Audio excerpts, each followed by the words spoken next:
乡亲啊，高山的草鱼豆豆进入尾声，也毋过平地草鱼才准备大出。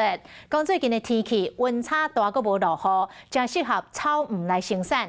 台中潭子一间草鱼园，讲会当一直采收到4月，比永年加出着1个月。 囡仔食甲真煞脆，看这个模样就知影讲平地草鱼正着时。虽然讲高山的草鱼已经到尾水啊，也不过平地草鱼即马正大春。那我看它的这个采收期会延长，有可能会到4月中或是5月都有可能。因为雨水较少，温差较大，真适合草鱼的生长，所以讲采收期比去年加1个月。那个蜜香我们就再把它改良哈。 就是加入那个天然1号，就是我们所谓的苹果草莓，所以它的色泽就提升所以跑出黑钻这个，它吃起来它的味道是QQ 的哈。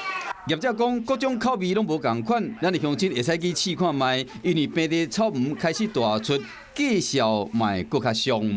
有事没事赶紧转开华视，还没有订阅华视的 YouTube 频道吗？赶紧按赞、订阅、开启小铃铛，我们华视 YouTube 见。